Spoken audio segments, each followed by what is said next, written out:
You guys, today's episode is one that is so necessary, but I want to just, full warning, viewer discretion is advised on this episode. We're going to be talking through human trafficking and everything that comes with that. So if you've got little ears next to you, this might be an episode you want to preview on your own first. With that, let's go to the episode.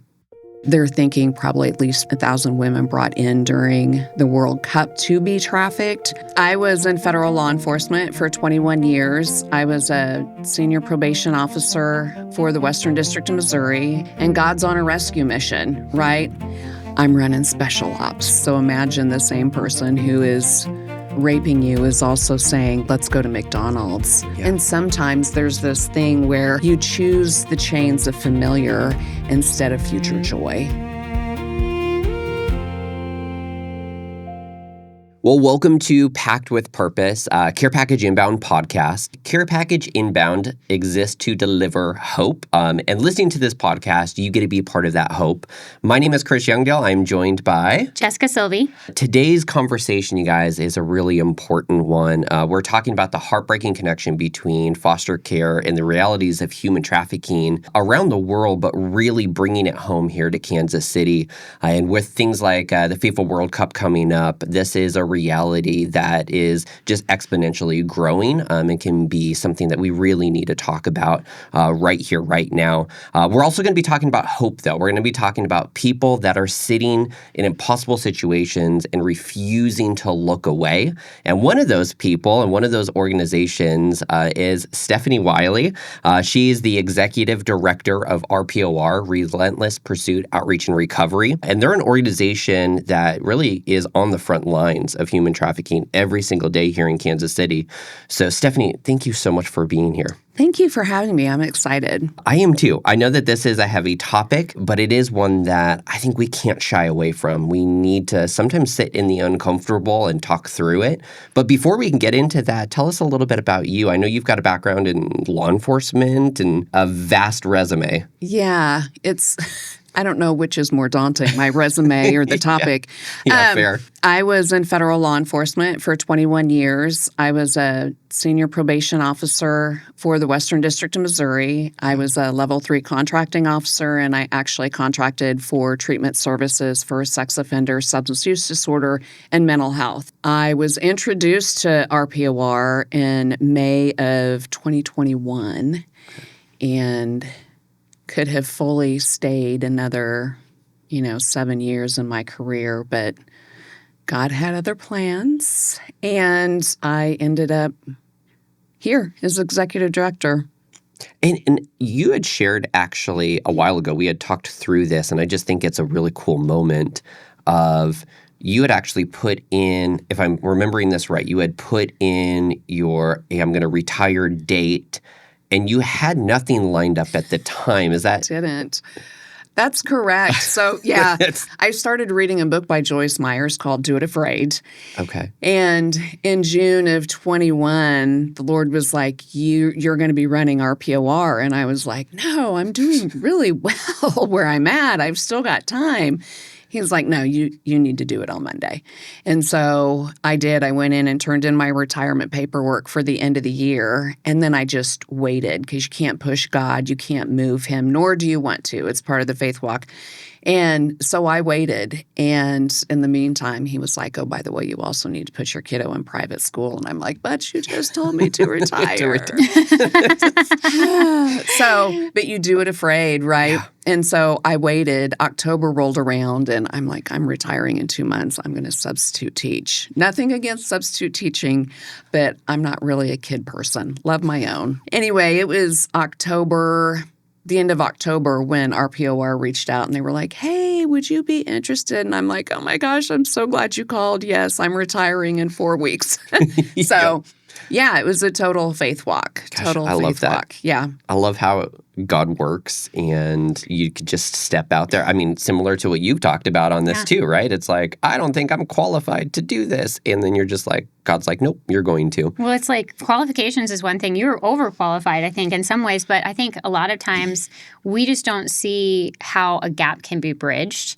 And God's just like, no, I told you to walk. Like, you need to have faith in me. And he does that. He pulls us out of our comfort zones, I think, constantly. And one of the things I talk to my college kids about is I'm like, hey, do you guys know the verse in the Bible where it says that God will never put anything more on your plate than, that you can handle? And they'll go, yeah. And I'm like, it's not the Bible, actually. Actually, he actually goes and does that on a regular basis where he will give you more than you can handle so that you can lean on him. And it's so important to make sure that you are leaning into him instead of like freaking out in your own inadequacies, which I do on a regular basis. And then I go, I'm sorry. And I come back. And so. I tell people all the time, like my past, my resume is not what qualifies me for this job. What qualifies me is that I love me some Jesus. I'm obedient, and when I'm not, I know he's going to, God's going to get with me pretty quick, and I'm okay with that. But also, I believe that every woman who walks through our doors is truly a daughter of the King, and God's on a rescue mission, right? I'm running special ops. Right. So that's, I mean, everyone is qualified to do something, but you have to get outside your comfort zone. You have to do it afraid.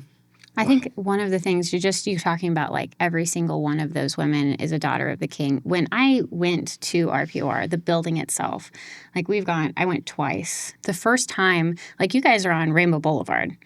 Independence Avenue. Independence Avenue, not Rainbow Boulevard. Sorry. Independence Avenue, which is like not the safest part of Kansas City. Let's just say that. And for some reason, once we walked in the door, it was just like this feeling of safety. And it's not something that you could get anywhere else. You know what I mean?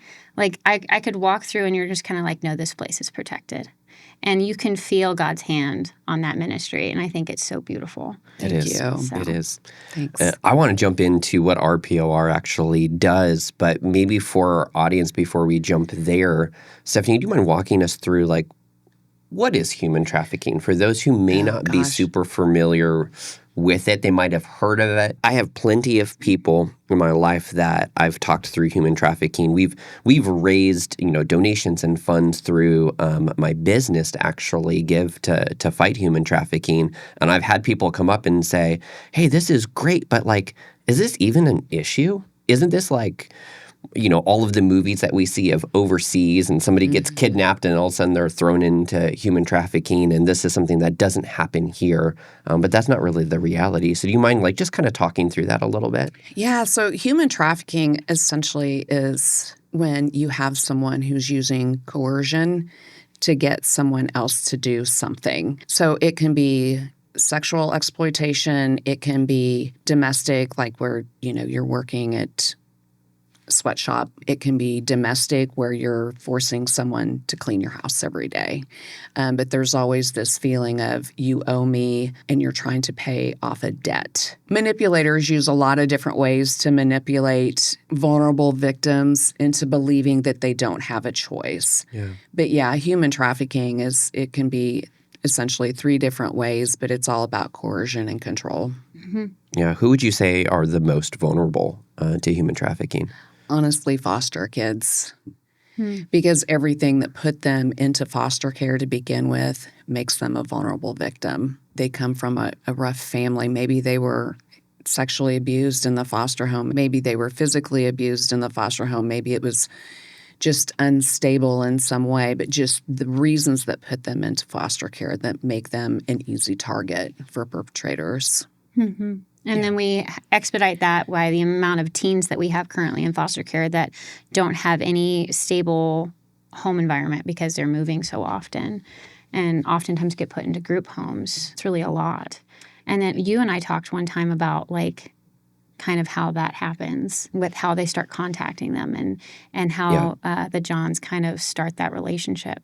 And I remember being very shocked, just being like, oh my gosh, how do I protect my own children from this, because they're sneaky, Oh, very much so. I think that we tend to dumb down people that we think are in crime, unfortunately. Like we'll see like a John and we have this like picture in the movies of what that person would be like. But they're highly intelligent individuals that are out doing the things that they're doing. And it can be pretty scary. Yeah.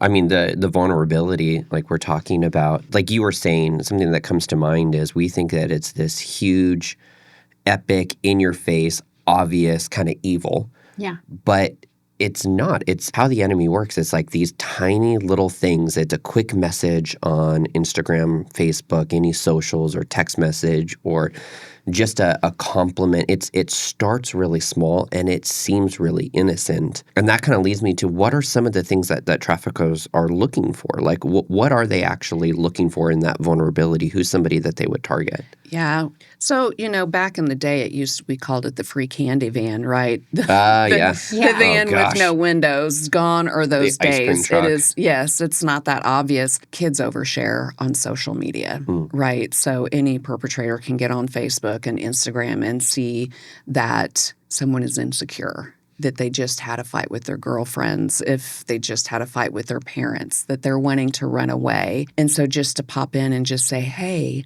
I see you, right?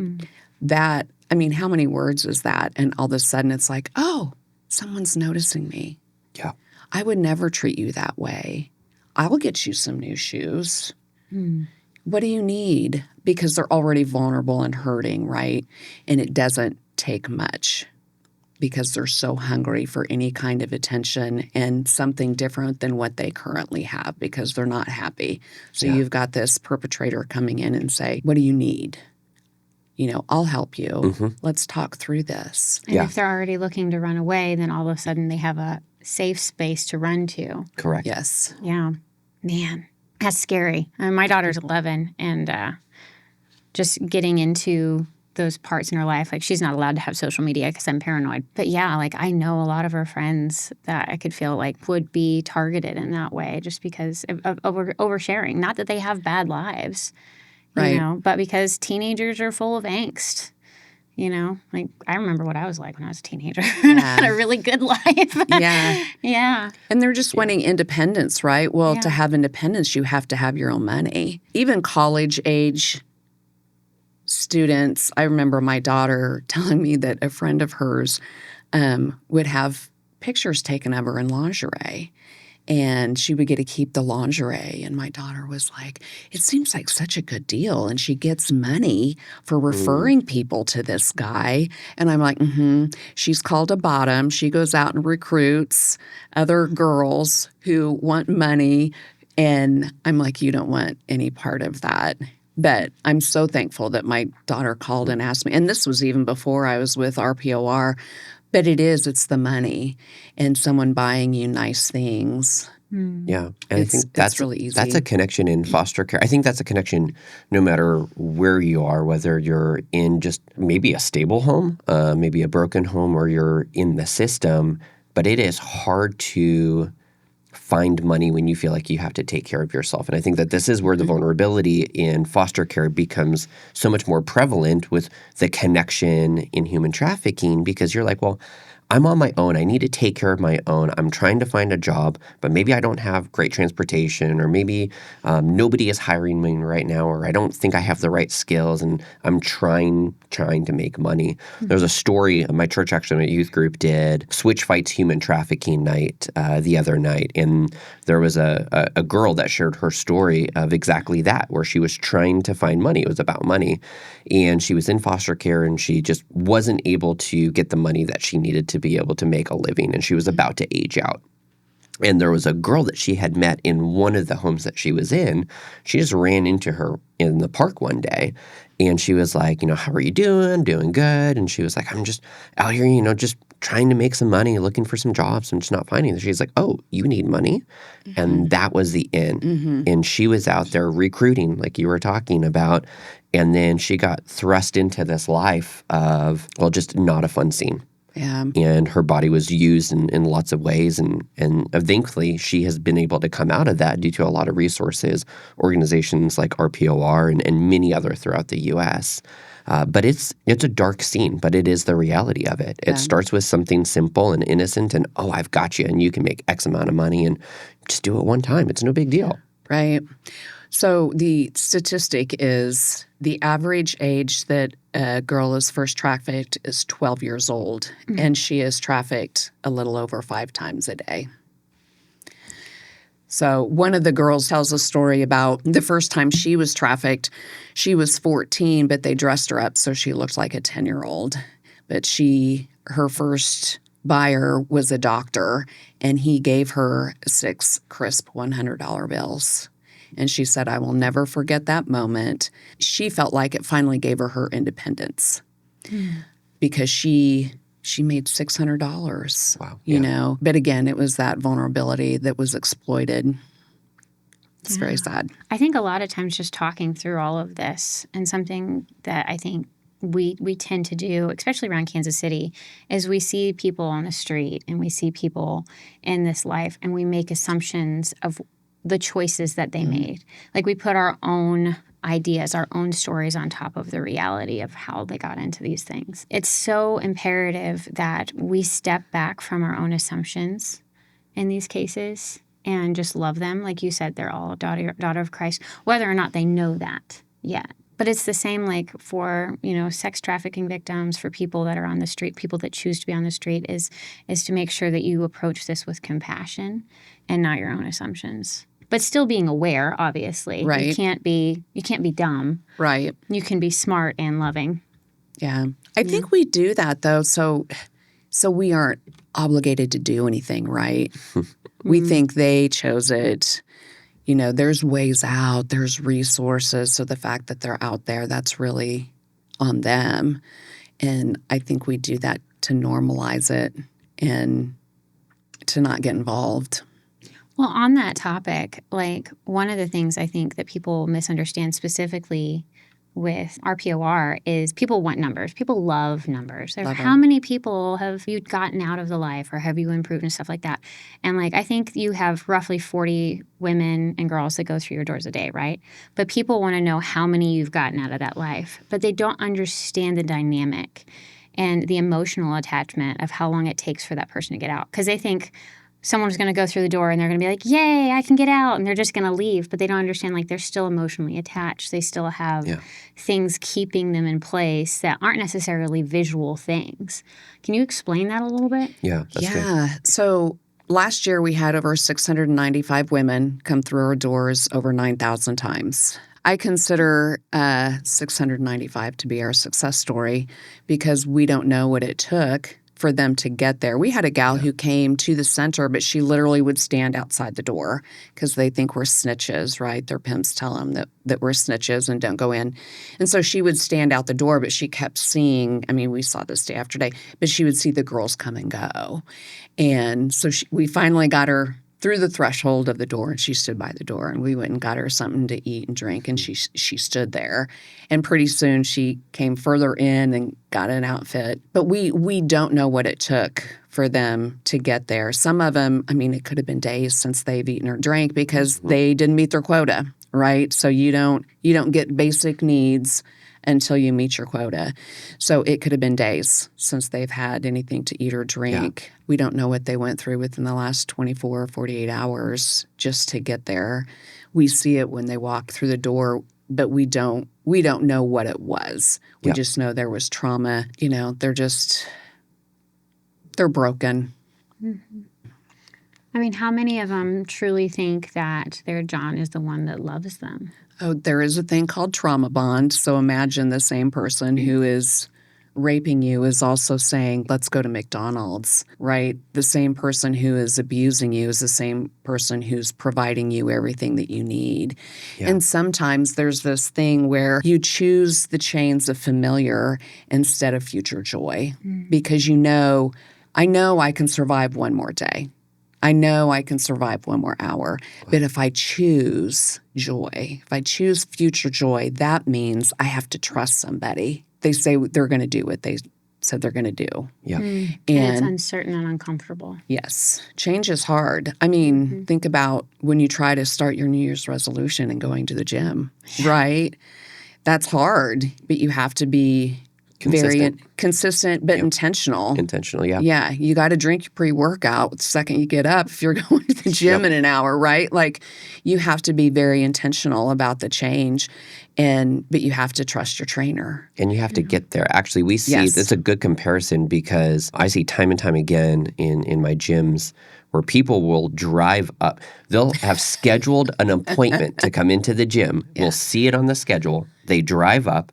They sit in their car, they miss their appointment, and then text, "So sorry, I couldn't make it today, had something come up," and they drive away. And I'm like, but you were here. And I don't call them out on it. I'm just like, no problem. Like, when you're ready, we'll be here. You're in the window. See you. You should just have like a piece of paper where you just go, "I see you," like on the window. Yeah, get out of the I got an LED light. Yeah. See you. Yeah.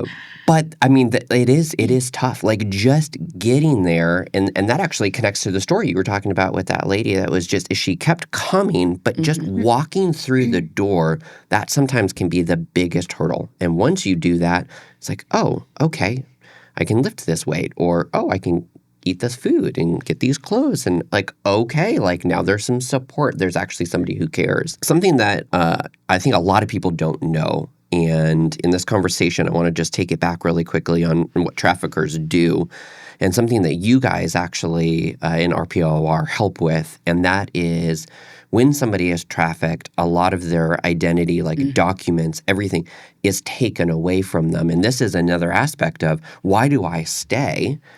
Well, because if I do leave, I have no way to get an apartment or a job or something. Can you talk a little bit more about the reality of what that looks like for somebody? Sure. So, yeah, the pimp takes everything from them. Cell phones, birth certificate, IDs. If they have their Social Security card, they take all of that, completely separate them from their family. In fact, if you see a girl with a dude on the street, but he's holding the purse, she has like zero control. So one of the things that we do is help them replace their documents, and we actually let them use our address to have them mailed, and we retain either a copy for them or the original.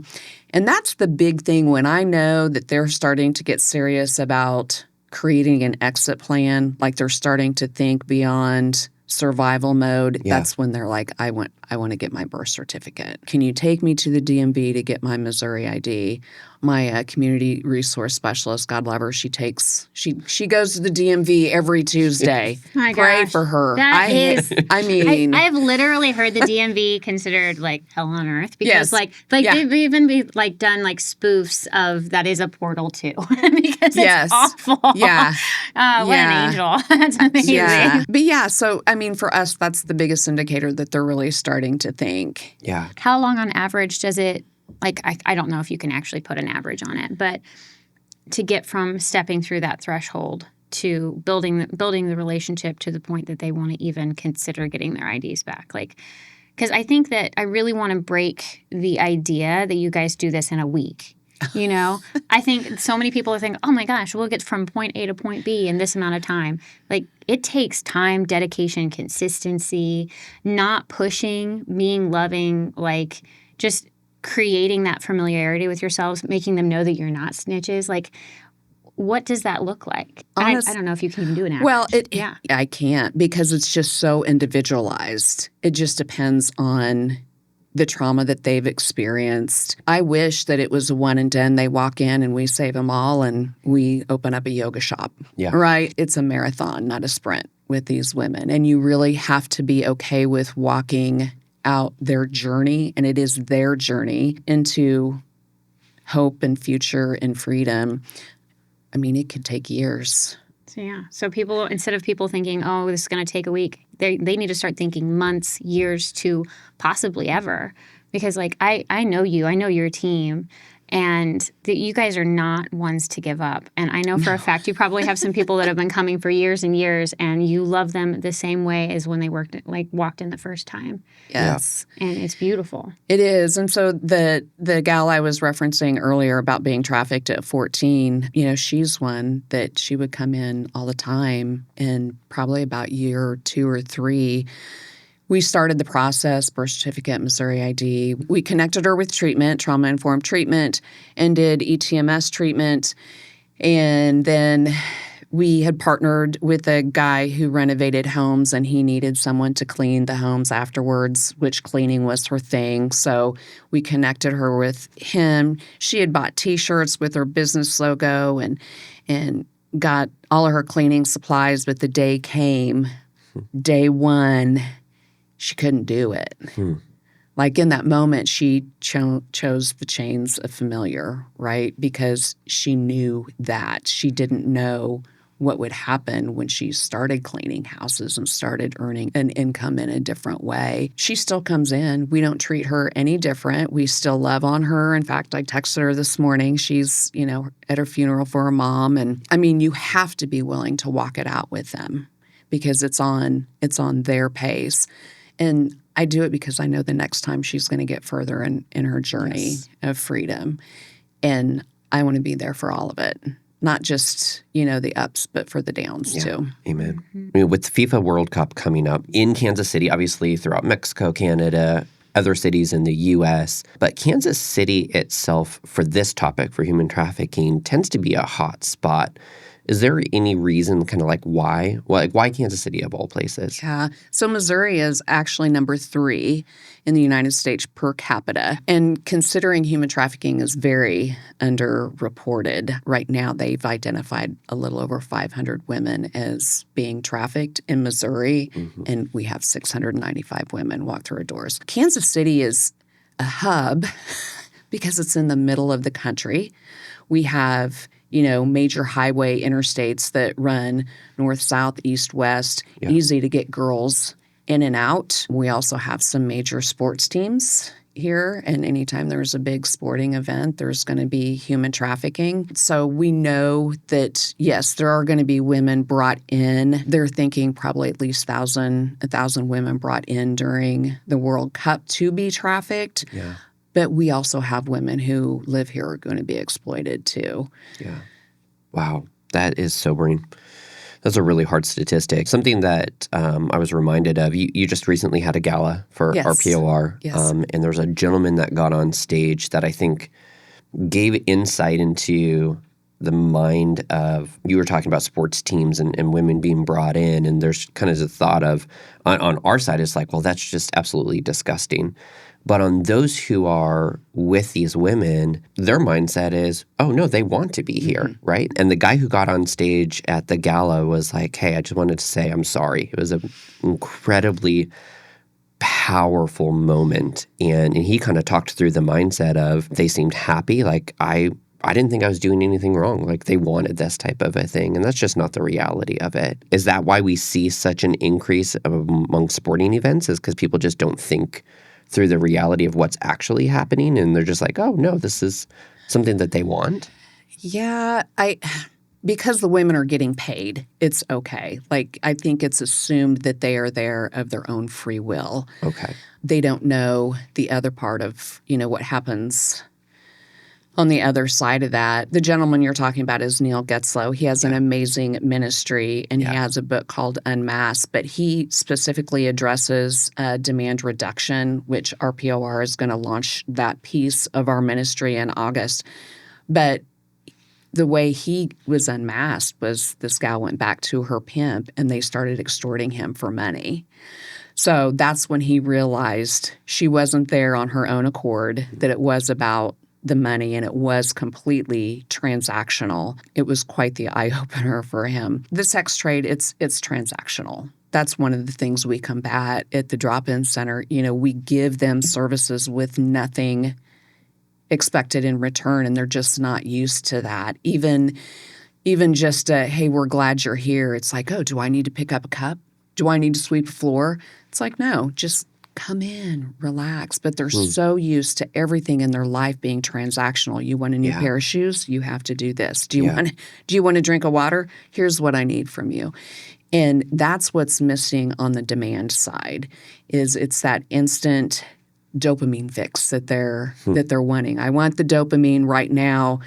You seem happy. You seem like you want to be here, but not knowing what happens on the other side of it. Yeah. You're part of council, WARS Council? A WARS Council, Yep. yes. Tell us a little bit about that and what work you guys are doing for the World Cup. So I will tell you, Kansas City has an amazing team of nonprofits that really are working towards combating human trafficking. It's Rehope. Yeah. It's Value Unconditional, Exodus Cry, and us. We're trying to create immediate resources for women to escape during that time. So we've reached out to hospitals and law enforcement, bars, restaurants, hotels, just to kind of train them. These are some of the indicators that someone is being trafficked. Here's a number you can call. We're going to bring a van out. It's not a free candy van. That sounds so bad. It's a legitimate van. But we're going to come and pick you up, and we're going to, talk to you about how you got here. What do you need? We have a space of like 21 beds. So yes. There being no beds is not an option. But we're going to pour into you, and we're going to give you resources during the World Cup. That's how that program is going to work, just hoping to rescue as many women that want to be rescued. Yeah, just love on them. I think that's really important with the work that you guys are doing. If you don't mind, I know that this has been a really deep conversation. It's been a lot. I kind of want to jump into just like even the bags that we're creating for the World Cup as well. I think that that's really important. This has been deep for our audience, and I know that, and we respect that, and we get that. And yet, as you can hear from Care Package Inbound side, from the RPOR side, and from many other organizations, there are people who are sitting in this uncomfortable and are not turning a blind eye. They're not looking away. They're saying, hey, we know that this is a reality. We want to do something about it, and you guys are stepping in. And we are seeing, and you've seen, lots of stories of hope. Do you mind just sharing a couple of those with our audience and just kind of talking through some of the in a dark moment, what are some of the beautiful things that you've been able to see come out of RPOR in the ministry? So one of the gals that used to come in, she was getting ready to roll up on her birthday, and it was going to be a significant birthday. And she's like, I don't want to spend not one more day out there. She was an alcoholic, clearly started drinking to avoid the trauma. And we were able to get her into a medication-assisted detox program. And I'll never forget, she had been there 2 weeks. She would come into the center. You couldn't understand a word she was saying because she was just she was so wasted. But when I talked to her that first time, I was just in awe. She just sounded clear. She could complete a sentence. Her thoughts were together. It was nothing short of miraculous, I got to tell you. She completed that 21-day program. She's now at Rehope and working through their program. Awesome. It is awesome. And there was another gal. She used to come into the center quite a bit. She actually had her jaw broke. We can only imagine why. She needed IV antibiotics because her jaw got infected. We got her to the emergency room. She had a ton of warrants. We got her into...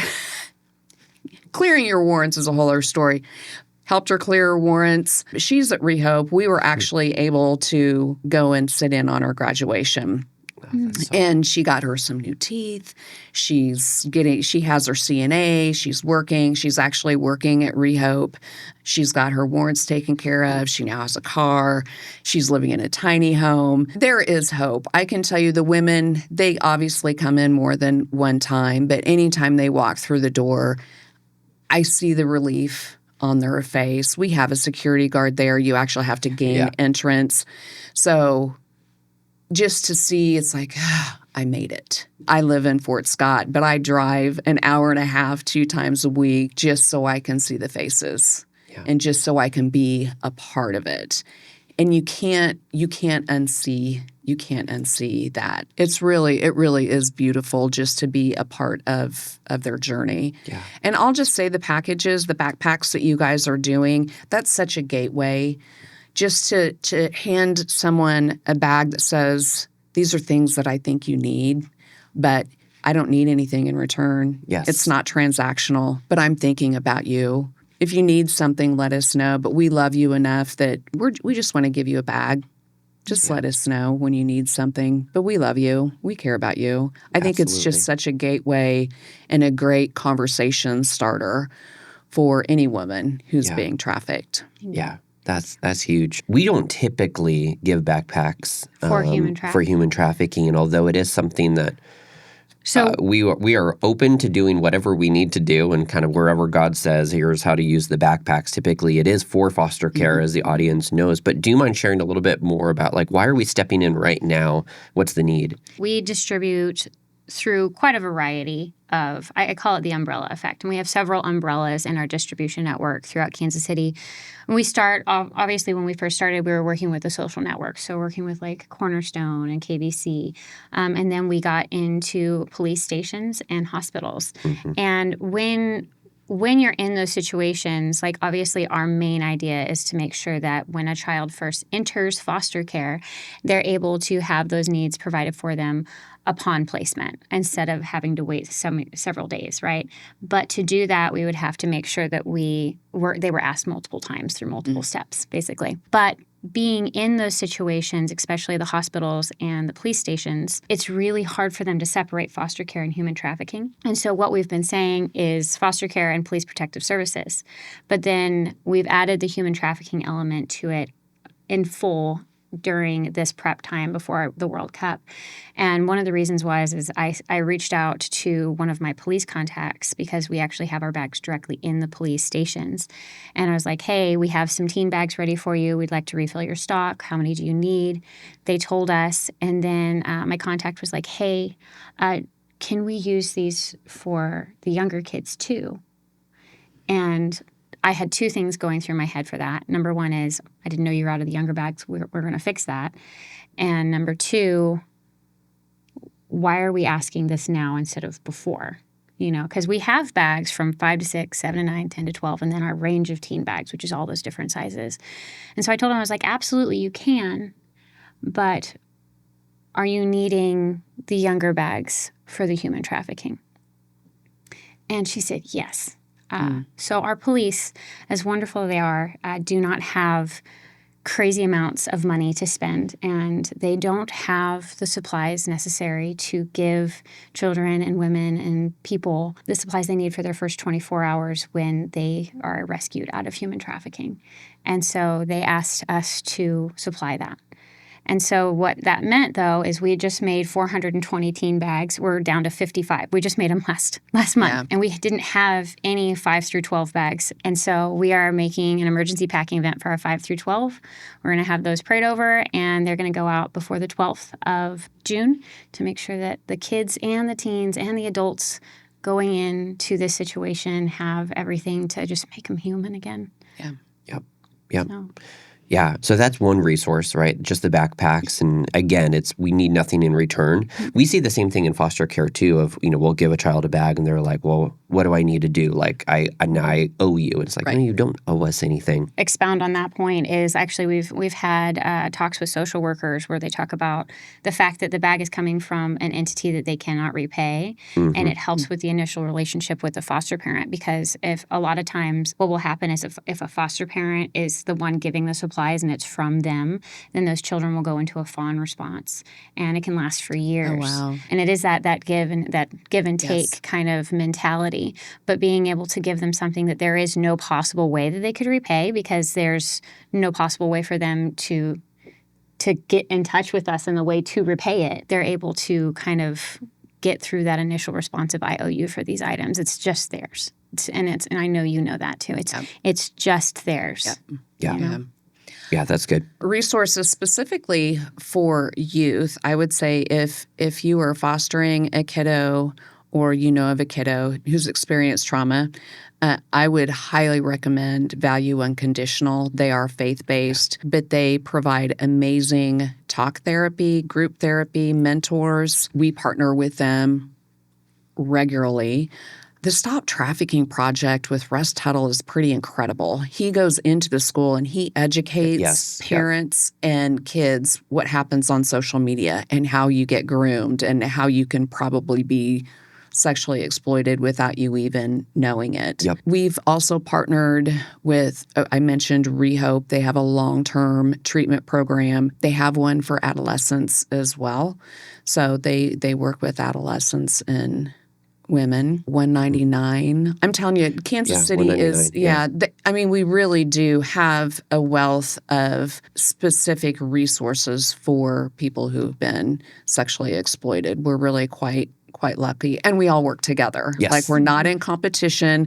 I am not ashamed to call Rehope and say, I need help with this, and I refer people all the time to them and to Stop Trafficking. There really is a wealth of resources, but those, I know they excel at what they do. Yeah. I think E21 is another one that comes to mind. Yes. They're pretty great at having some of the resources and what you were saying, education-wise, kind of what to look for, which is really important. Man, Stephanie, thank you so much. Thank you. Gosh, this has been, again, tough, but just so important. A question that we always ask on every single episode is, if this episode were a backpack, what is one thing that you hope people walk away carrying? And I can give you a second to think of your answer if you'd like. Jess, if you had an answer, what would that be? Oh, it's always a hard one. I think what I hope people walk away carrying is, number one, that everyone in those situations are still people. And they're individuals with stories, and make sure that you don't just apply your own thought process to what you think that they are. They're people that are loved, and they deserve to be loved. And there's ways that we can step up as individuals in our everyday to love them, And there's amazing organizations out there working hard. And I think I say this almost at every episode, is that you can do something. You as an individual can step out of your comfort zone and do something, and just figure out where God is calling you and start stepping, even if you don't know where that's going to lead. Yeah. As long as you know it's God-driven, it's going to be okay. Well said. Mm-hmm. Well, I'm going to kind of tag team on that. Go for it. That's allowed. I'm going to piggyback on that. Oh, okay. Nice. I would just encourage people to not look away. Yeah. These women are on the streets. Just don't look away. Find a way to get involved. And it doesn't, for us, you don't have to come down and do direct contact, and we would love for you to come down and volunteer. But do a donation drive, collect hygiene items, collect shoes for us, have a small group come down and do a deep clean for us. Yeah. We will find a way for you to get involved. But I just truly just don't look away. Don't pretend that these girls don't deserve more. It's really important that we do what God asks us to do. We have to be obedient. If he's nudging at your heart to do something, you got to do it. Mm-hmm. Amen. Yeah, I think that I would say to anyone listening that we see you, that you are worthy, that you matter, is something that I want you to carry away from this conversation. If you are unsure of a conversation that's going on social media or between somebody else, reach out to an adult. Don't be embarrassed by it. Ask questions, because you matter, and we see you. So Stephanie, thank you so much. Thank you. Yeah, you guys, if this conversation stirred something in you, again, don't ignore it. Awareness changes little, action transforms. We'll see you next time on Packed with Purpose.